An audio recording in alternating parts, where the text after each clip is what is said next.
I'm back. Oh, I'm using the free version. I'm, mm, mm. I'm using the, oh, um,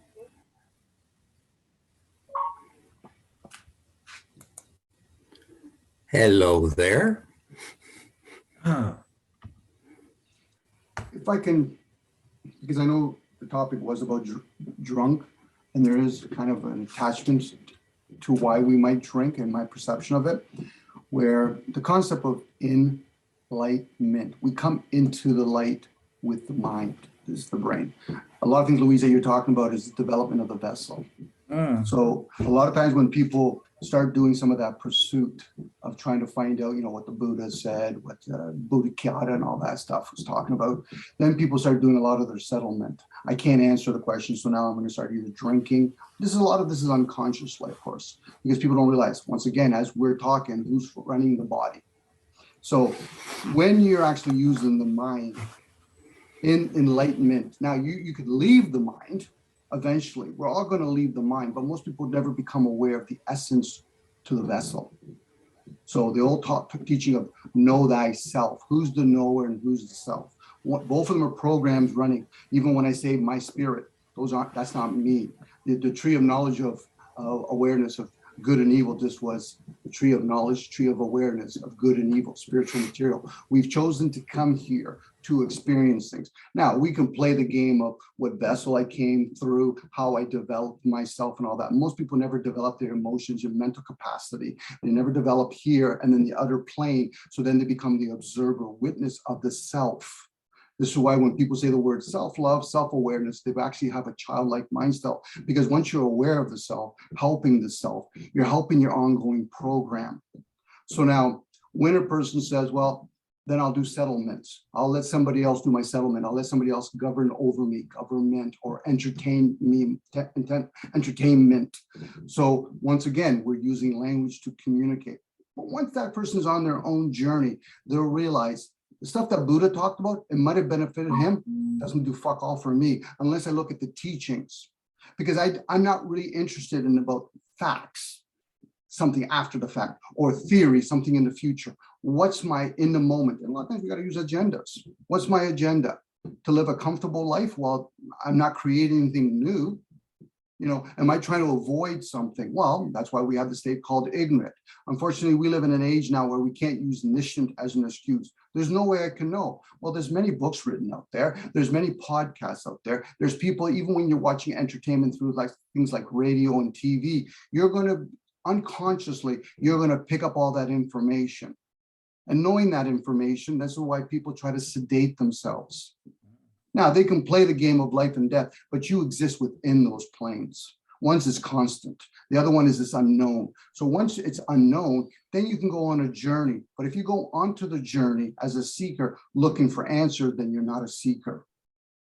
You're being conditioned to think 1 + 1 = 2. I said, yes, that's the conditioning. But can you go 100 - 98 = 2? Yes. Can I do 2 × 1 = 2? Yes. Can I do 4 - 2? Yes. The result that people are always looking for, don't realize there's many ways to get to that same answer, if that's what you're looking for. but you can't divide by 0, right, Mike? Yes, you can. You can, but then you can look at the simple thing. Why do we have a peace sign? Then you turn it over a little bit, it becomes a multiple sign. You split them, you have an equal sign, you have a divide sign, you have a subtracting sign. We've been given this information. We've just learned how to use it. We just don't understand why it's all there. Now, when I say that, I'm saying it from an ignorant point of view because I see other views that you can use numbers, let alone colors with. Knowing that information, it'd be like me and you. Okay, guys, some of you guys speak Spanish, some people speak Latin, some people French, but there's way more languages out there. Now we can use common language. We'll say numbers, letters, those are symbols. All of those are symbols, and each one we give energy to. If enough people give energy to the concept of ignorant, that's what the masses are going to be. You know, like when I've said this before, when people listen to people that are reading scripts, politicians, it doesn't matter what factions they are, they could be dictators, whatever, and they literally read and it says, we're here to represent the people. Most people aren't aware, humans aren't aware they're not talking about them. They're talking about, they're talking about people, which would be noble people back in the old days. And then there's peasants. But they say, well, I don't agree with that. I said, but you don't understand the game that's being played and its rules. I don't make the rules. I just try to understand the rules. This is the best I try to do. But if I'm caught up in the outcome, right or wrong, then I'm going to miss all the rules in between. And this is where people get caught up. We're in the game called life and death. What are some of the rules? If I drive a car, there's a consequences and a reward from that. Inevitably, I'm going to meet some unknown plane. I might even pass on. But if I'm going to use the word death, I just see a dead body. Now, a person said, but that's my father. I said, now I'm just going to find out about my emotions and my attachments to that person. That where was I when he was alive? I tell my buddies all the time, I said, if you're going to come to my funeral or vice versa, but you don't visit me when I'm alive, go fuck yourself. And that's just me being sincere but polite at the same time, because I fucking hate being polite to people. That's usually how you gauge around people, by being polite, because you got to tip your toe around their emotions. Where, what? I'm not saying nothing wrong. Because to me, I value the concept of friendship, but I also value the concept of enemy, and I hope you're both. Because I do expect people to challenge me, because I do that to myself. Philosophy is not something you read in a book. That's an afterthought from somebody else that talked about that stuff. That's why we have receivers in our bodies and afterthought. I'm not going to read what's came in. I got an idea. Please, Why don't you schedule your funeral while you're alive? Then we could all go see you then. Why don't I schedule a party when I'm alive? How many people would show up?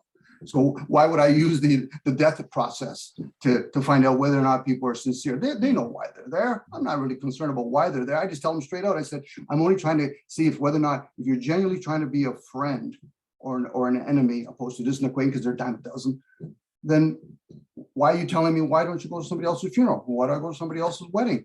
To celebrate for what? Her day, his day? Who am I celebrating? You know, no different than celebrating a birthday.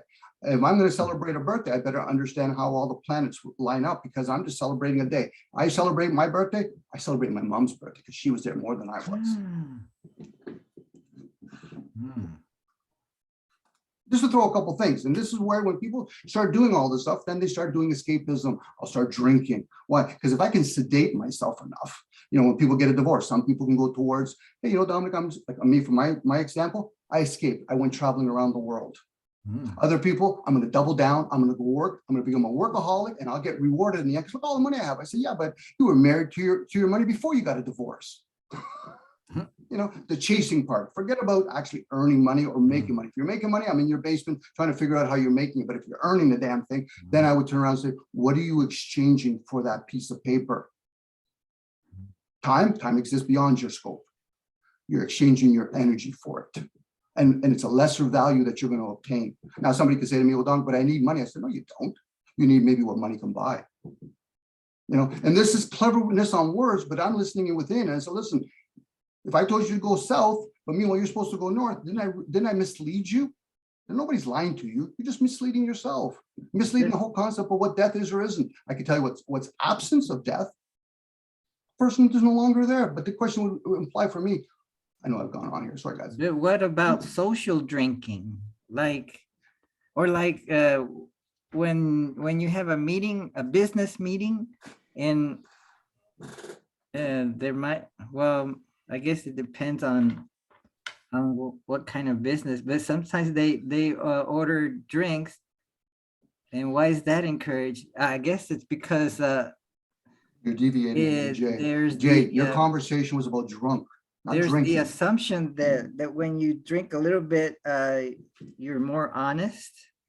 So that goes to the part where the idea that the prefrontal cortex is shut down a little bit, so that a person that is a liar will have his prefrontal cortex working to make sure he's on track with the lie, make sure that all the details are correct. But when you're a little intoxicated, then the prefrontal cortex shuts down, so you're less able to lie. But So you're that's why in assuming, business, Jay, you're assuming that the it's person's lying. encouraged Oh, to Jay, you're keep a going little on, bit. Jay, you're assuming the person's lying because you're assuming the person's telling the truth. They could be misleading themselves, hence liquid courage. My curiosity would be, okay, when I hear people say, Dominic, can I be honest? What the heck were you doing before? Misleading people by thinking that they're hiding behind the sunglasses. The reason why most people, and I can only generalize, this is only a generalized statement, so that's okay, I'll just say for myself. The reason sometimes why I drink, besides maybe blush rushing through my blood and feeling this moment, outside of that, I'm not going to get myself into a stupor where I'm going to black out and let somebody else fucking control my, hence spirit. Now, people might not grasp the concept of spirit, that's fine. But the thing is, why do people drink to a point where they get drunk? Well, there's also the liquor itself. You know, we're able to make more stronger content. So you can actually get that. No different, why do people get high? Now, if a person says, I'm being honest, when they get drunk, I said, my question is, where have you been? What have you been doing before? They're not lying, they're misleading themselves, not me. I could care less. I tell people all the time, I don't give a shit about you. You're the only person that's been with you the whole time. So why would I be my responsibility to understand you? That's your role. You want to understand the tree of life?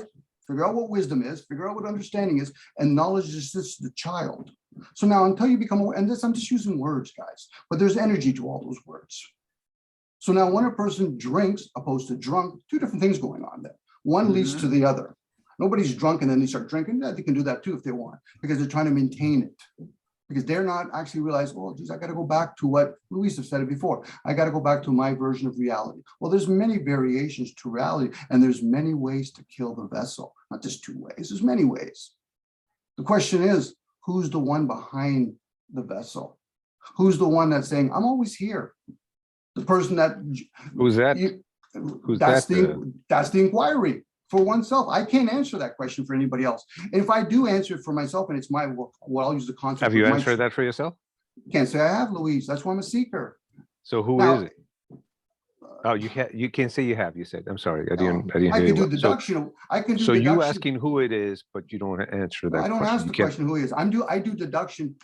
I am not this or that. I'm not saying I am, because if I am, to anybody that says that, who's been functioning in your vessel for the last 40 minutes, who runs the blood in your vessel, because there's memory and all of that, who runs that? I can tell you all the things that I've seen. That's not me. When I say I'm the body, no, I'm not the body, because then I would have to be able to understand it by explaining. Okay, well, Dominic, when you go to sleep, who runs the body? That's a question that's been asked since we were in the caves. Pretty much about 30,000 years ago, when we became, we ate of the apple. When we bit into the apple about 30,000 years ago. And that's if it when was rotten, we became got drunk. creative, self-aware animals. And that question has evolved, and about 5 to 7,000 years ago, that question was specifically asked and answered and given a name. In case you want to look into that, maybe you'll disagree with the proposed answer. Louise, you know me by now. I don't play the game of agreeing or disagreeing. I'm pursuing it. I don't fucking give a shit about my ancestors or what they did or didn't do. And if they did things like that, I still got to come to my own journey. Louise, if I point to you the concept of a car, no, I'm just being an idiot right now. If I point to you, Louise, I was just saying, you ask who is it? Who is running the veins and the blood? No, you asked the question. Who am I? And I say to that, hey, you're not the first one asking that question, but somebody has answered the question. Louise, in case you want to compare notes with them. Louise, I'm not looking for external answers, and let alone I'm seeking. I'm just sharing with you guys right now. I'm always the student with me. Putting up your hands does what, Aunt Louise? I already know. You want people to agree with you. You want to play the agree or disagree. Those are your Listen, I was just going to throw an answer at you in case you bingo, want to consider it. But I never asked you to answer any questions. You want to share. But I get it. You like to ask questions and answer externally. Well, if you're curious, I'll tell you, what kind of answer was given to that. Who is behind everything? Who is running the show? Well, somebody wants to ask that question. Somebody wants to ask that question. You're not going to get that from me. They give him a name. They give it a name. They call it Brahman. Brahman. Oh, he's just a Hindu god. Or self with a big S. There's Brahma, Vishnu, and Shiva. There's 3 Hindu gods, but Brahman is the creator. Oh no, there's Brahman that's over that Brahman. They also call it Brahman, Meta Brahman. They call it Asi, that with a big T. So who runs the show? That. Oh, which I call the whole universe, the whole cosmos, the whole, the unbound, the unbound reality with a big capital R. oh, The whole, the physics reality, the the quantum whole. reality, maybe Some people call it God, but that's that becomes very culturally charged. But if you want to call it the whole, the universe. the plenum with a big P, Mm, you know, I you mean, might call it that's Mother something to work. Nature. That's something worth nature. You can call it nature. I'm a naturalist. I say that the whole universe is 100% natural, so you can call it nature. It's not So supernatural. that's food for thought. That's who is running or what, because who already implies that it's an entity other But than. but who's Brenda has running? But who's running nature? I would say nature itself. the supernatural Nature. is running Nature is nature. autotelic. It runs itself, and it doesn't even know it is. But I say nature is run by the supernatural, and the supernatural is run by another supernatural, and it goes But on ad infinitum. that's the thing, that when you talk about the whole, it obviously it has to be the whole. It cannot be a hole on top of a hole. It's the whole. You cannot go further or farther than infinite and eternal. But Mike says you can, and he can invent the mathematics to prove it. So, right, Mike? Well, let's talk about the infinite and the eternal in mathematical terms. How big is it? It's so big that you can't even say it's big, because it's infinite. It's eternal. There's no end to it. There is no end to it, and so there cannot be anything beyond it, because it is beyond. It is metaphysical. Which infinity are you talking about? The infinity. But it's there are infinite. Depending on which setting you're in, The you can infinitest. have an infinite number Right. Yeah. of infinities. That's right. So it is the infinitest infinity of all infinities. There may infinity? not be such in some settings. Are you saying that at some point infinity ceases to be infinite? No, There. no. I'm saying it's a little bit like this. I remember I would ask my kids when they were very little and had just begun to understand what numbers were. Is there a largest number? And they would say yes. And then I would ask them, what happens if I add 1 to it? That's right. That's right. So there is no largest number. That means that there's no end to reality. There's no place where reality stops. Yeah, but There's what no if you place where the add? whole. What if you add an infinity to the infinity? Listen. And then you add 1 to it. And then and listen, and let's go to the beginning. And then if you divide it by 0, it becomes bigger. If the beginning is 0, that is But part of infinity. So even if infinity stopped and you put a 0 at the end of it, that's it, we're done. You could say, well, that's part of reality, because 0 is part of the whole. So it's a never-ending circle. The Ouroboros, I think I don't pronounce it very well. Ouroboros. Thank you. There is no beginning and no end, and it says very clearly in many, many Bibles, many tales, many things. I am the beginning. I am the end. There is no beginning. I am the Alpha. I'm the Omega. What is that telling you? It's telling you that reality is infinite, eternal, and it includes no thing, which is the 0. And the 0, because of the quantum nature of reality that has been studied for 100 years now and confirmed, the 0 can only be 0 for a quantum time, which is the Planck scale of 10 to the minus 44 seconds or something like that. Something so stupidly small that you can't really say that time exists there. So how do you measure 10 to the minus 44 seconds? It's beyond. But the reality is quantum in nature. It's made of tiny little ones, the size of a Planck scale, but how which do is we know? just pure energy that comes out of 0 by the quantum nature of reality. But how do we know? But how do we know the quantum time, the quantum space, the quantum energy? We Study use, quantum mechanics. no, Go ahead and we, become a no, theoretical we use, physicist. we use quantum thought. And that exists because Mike We saw are it. the So quantum a stream reality. of quantum That's right. thought. That's And right. so In a sense, there's the quantum Mike thoughts. looked at itself and saw reality as a stream of And I consciousness. think, And through therefore that I vision, am. yeah, I mean, Mike, all it did was visualize the nature of being and non-being, which is a series of zeros and ones. Because if you break down the thoughts, the stream of consciousness is the matrix. 0, 1, 0, 1, 0, 1, 0, 1. You put a lot of ones and zeros together, you get an atom. You put more, you get a molecule. You put more and more zeros and ones together, and you get a cell. And then you get an organism, and then you get this and that, and then you even get an organism that is able to metaphysicize, just think about itself.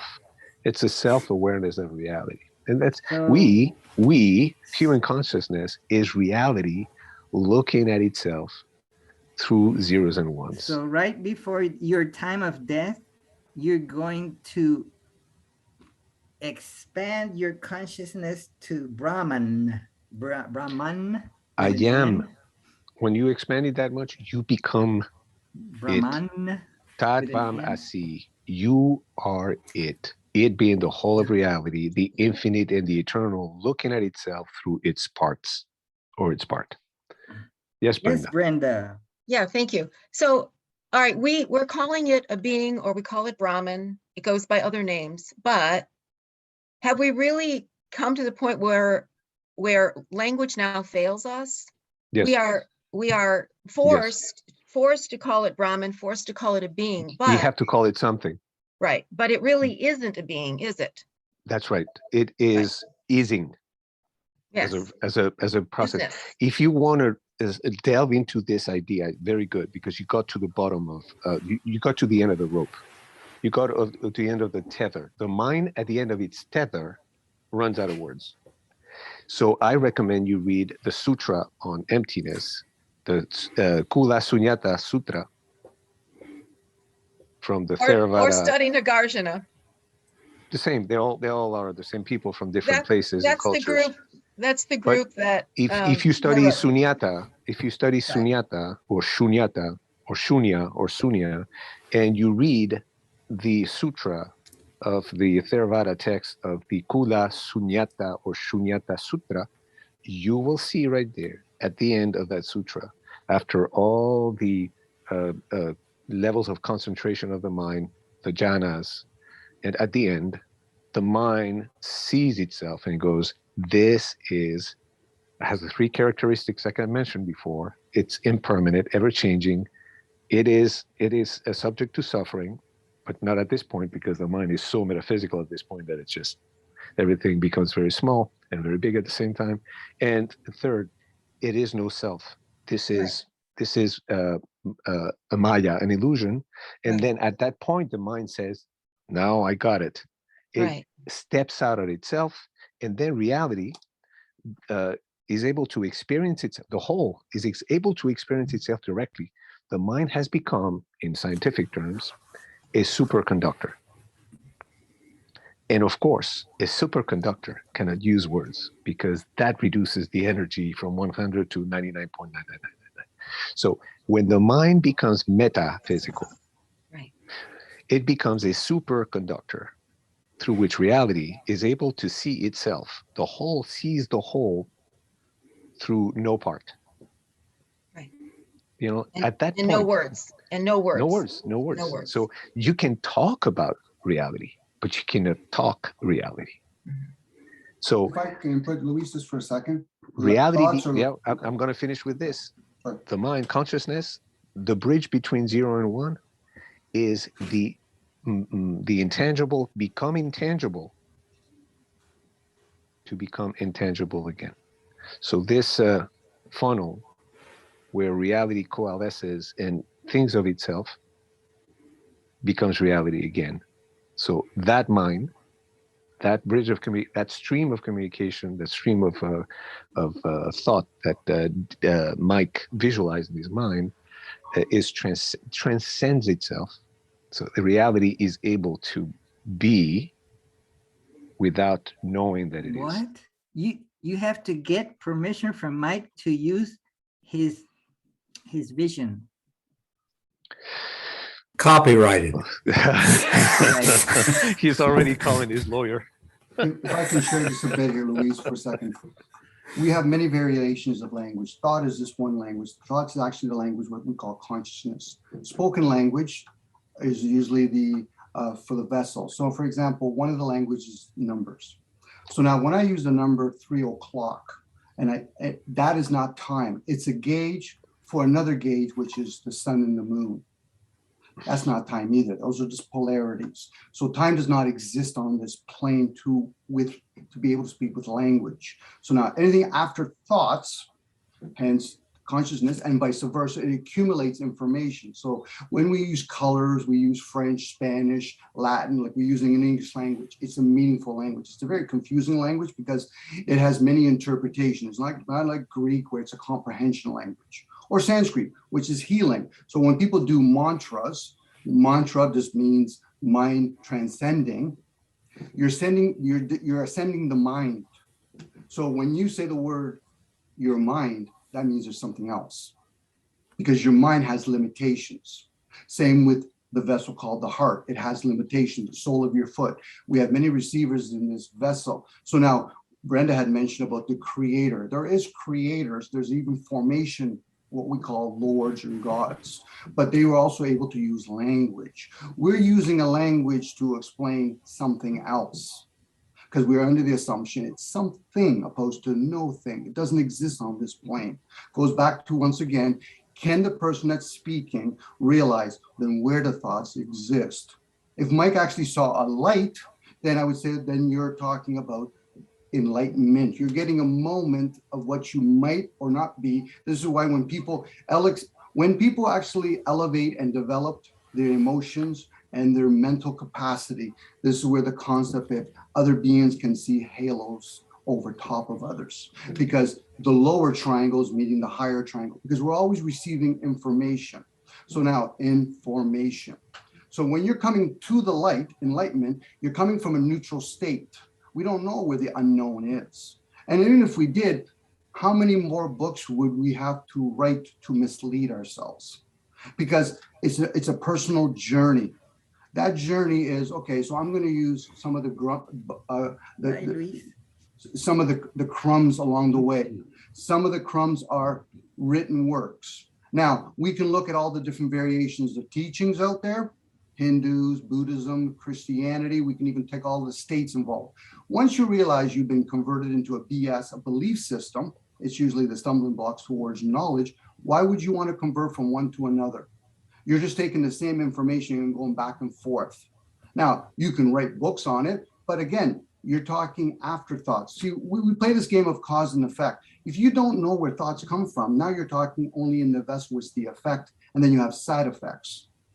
So now when a person writes information or does oral teachings, it's for their own benefit to say, listen, take that information, go inwards and decipher for yourself if it benefits you. You can share with other people, because if we had all these different little Zoom caption and had Buddha in one corner and Muhammad in another corner, there's a good chance they wouldn't be talking very kindly, because they'd be frustrated within themselves. I'm guessing at this point, frustrated because they're saying, listen, how do I make another person understand this? You can't. People, then they're going to settle for things, answers, agreeance or disagreeing. You know, for me, I've had this conversation with my buddies. I said, listen, I see an object called the sun. Can you see it through my senses? No. So then what are we agreeing or disagreeing? Because the senses is something you should question. Same with reason. This is why when people say faith over reason, it's not faith absence of reason. But then what people do is, if you're not going to use your reason, then you're going to a concept called blind faith. I don't know where the unknown is. So I'm not just going to say I trust in it. I'm going to still question it for my benefit. Now I realize in variations, and this is why reality, there's a sense reality, there's a thinking reality, there's a feeling reality. Now people play this game of non-duality and oneness, but then again, if you're playing it, that means the other one must exist. Now other people use terms like it is what it is.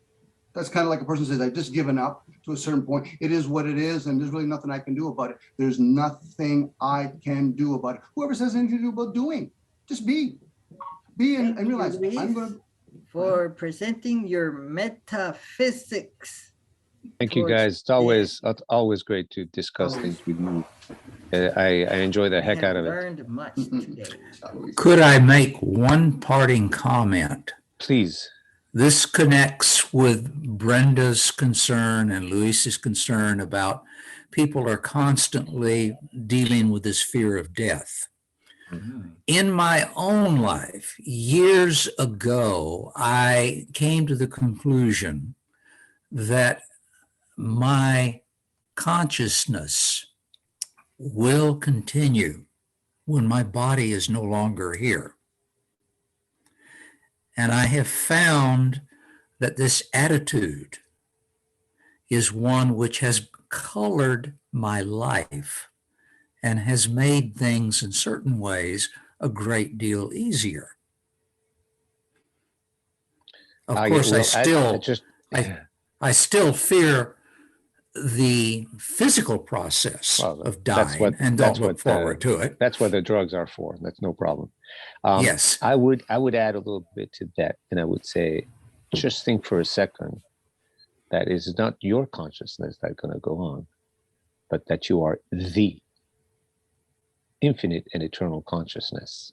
You are the whole universe, so you were always been here, and you will always be there. It's just that right now, you know that tangibly, because there's a consciousness in the middle of those two ears in there. But metaphysically, you've always been here, and you will always be there. But it's not you, Mike, in this body and in this consciousness. It's the whole Brahman, the universe, the cosmos, or whatever.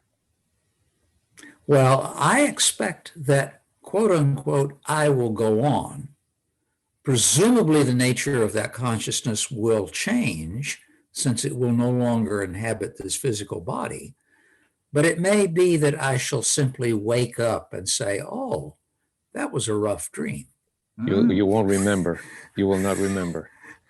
That's the thing. That's why we don't remember, because the reality doesn't know it exists, because it doesn't have its own consciousness. The consciousness that arises from it is individual. It's localized. There's no space-time for reality, except when it coalesces into a consciousness that counts time. You know that time and space are a priori metaphysical concepts. They are mind-made. Reality, the time and space does not exist metaphysically. It exists only at the consciousness level, which is tangible. So that's why we don't remember. That's why the filament goes dormant.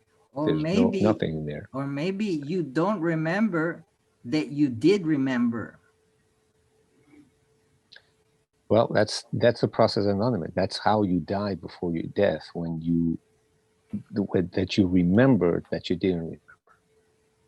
So that I said it before, and I repeat it. This is a food for thought. We die twice. Once when the body falls apart and consciousness dissipates, dissolves, and the other one is metaphysically in the moment of enlightenment, when reality realizes that it is itself living itself, this localized space temporal But consciousness. then wouldn't reality say, oh, that was a nightmare? Well, it's just yes, and that's how they call it Maya, an illusion. So an enlightened mind then realizes that the filament, the consciousness, it being a fire, that's why they call it nirvana, the extinguishing of the fire of consciousness, realizes that it is somehow living itself through a dream. But reality is real. The thing is, it doesn't know it exists because it is really real. Oh, but since reality wakes up, and it wouldn't say that was a bad dream, because it would be non-dual. So there's neither good nor bad. And it would only say, oh, that was just a dream. That's right. It's just, so metaphysics transcends good and evil. And Nietzsche was you know, in a sense, an enlightened being, and he was Maybe it saying says that, you know, that was beyond both. the That was the both good reality and is evil. beyond good and evil. It's beyond good and evil. But In then any case, how I gotta did we go. get here? Thank you very much. How Maybe did we can we talk get about here? this next time. Is the am I the I universal, or am I the I temporal spatial? And am I both? Because I say that reality is like the yin yang. It has the tangible aspect and the intangible And the non answer aspect, is and blowing it's in the both at the wind. same time. The All right, answer is guys. yes. To all your questions, the answer is Love and yes peace to you all. and Hasta no. luego.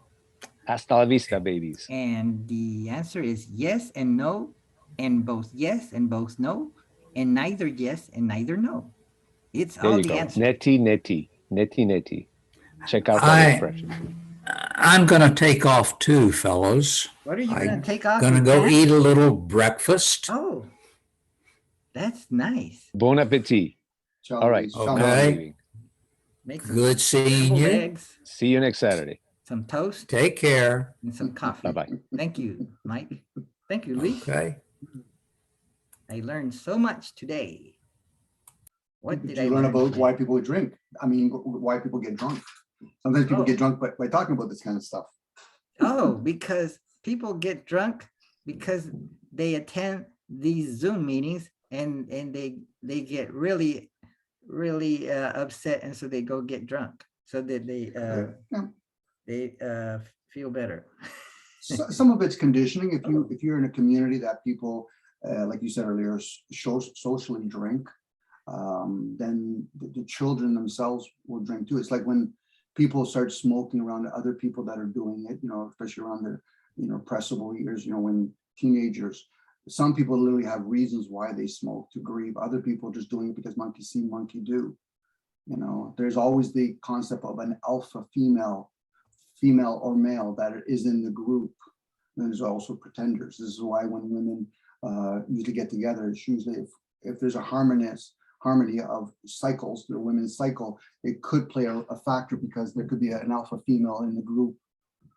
So Oh, we again, got 3 minutes left. Mhm. Is Brenda still there? She went to take care of the dogs. But I guess it was your inquiry because you asked about that, and of course we any question, especially with me, Louise, and Brenda now, and Mike, with all these different people, that there could be. There, she's back. Yeah, it can go many Welcome directions. back, Brenda. Thank you. Where are you located, Brenda? In Oregon, Oregon. Wow. So it's pretty early for you, isn't it? I do get up very early, go to bed very early. Yeah. It's 5:30 here. I've been up since 2:30, Wow. but I go to bed early too. Wow. That's good. Yeah. It's quieter. Oh, I love it. Yeah, early morning is the greatest energy. Yeah. Sorry, I missed the rest of the conversation. I see people are leaving. Oh, we got 2 minutes left for the free version of Zoom. It's 40 minutes, then we jump back in. Before you leave, yeah, are you planning on doing another little short one after this or no this time? I'm asking because if Maybe you I are, could. I'll come back. Yeah, I'll come back. I don't know about you, Brenda, if you want to come back or not. Yeah, I don't know where you guys are anymore. I And I'm totally. in Florida and Dominic Oh. is in Canada. No. What I think what Brenda's Oh. asking, what we tried We're to where tap we are into in the In conversation. the conversation, in the yeah. conversation. We're everywhere. We're trying to bring it back to, because Jay brought up the inquiry about, you know, getting drunk. Why do humans get drunk? Yeah. Or, well, it's inspired by the book Drunk. Well, it inspired you. This Honestly. guy wrote, professor wrote a book on the history of Mhm. us drinking. Why did we develop drinking? It sounds like Well- he's saying that possibly there's the theory that we first discovered as hunter-gatherers. We discovered that if when we ate fruits off the ground that were rotten, we get a little intoxicated.